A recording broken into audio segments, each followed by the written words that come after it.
एक बार भगवान गौतम बुद्ध अपने शिष्यों के साथ किसी पर्वतीय स्थल पर ठहरे थे। शाम के समय है, वह अपने एक शिष्य के साथ भ्रमण करने के लिए निकले। दोनों प्रकृति के मोहक दृश्य का आनंद ले रहे थे। विशाल और मजबूत चट्टान को देख शिष्य के भीतर उत्सुकता जगी। उसने पूछा, इन चट्टानों में तो किसी का शासन नहीं होगा, क्योंकि ये तो अटल, अविचल और कठोर हैं। शिष्य की बात सुनकर बुद्ध बोले कि नहीं, इन शक्तिशाली चट्टानों पर भी किसी का शासन है। लोहे के प्रहार से इन चट्टानों के भी टुकड़े टुकड़े हो जाते हैं। इस पर शिष्य बोला, तब तो लोहा सर्वशक्तिशाली हुआ।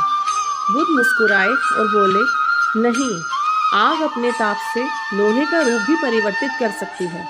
उन्हें धैर्यपूर्वक सुनकर शिष्य बोला, इसका मतलब आग सबसे शक्तिवान है। बुद्ध ने फिर उसी भाव से उत्तर दिया, नहीं, जल आग की गर्मी को शीतलता में परिवर्तित कर देता है तथा आग को शांत कर देता है। शिष्य कुछ सोचने लगा।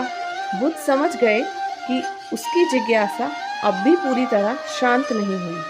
शिष्य ने फिर सवाल किया, आखिर जल पर किसका शासन है? भगवान बुद्ध ने उत्तर दिया, वायु का। वायु का वेग जल की दिशा बदल सकता है। शिष्य कुछ कहता, इससे पहले ही बुद्ध ने कहा कि अब तुम कहोगे पवन सबसे शक्तिशाली हुआ। नहीं, पवन सबसे शक्तिशाली नहीं है।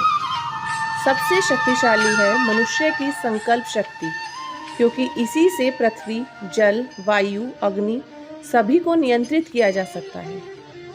सीख, जीवन में कोई भी महत्वपूर्ण कार्य संकल्प शक्ति के बगैर असंभव है दोस्तों।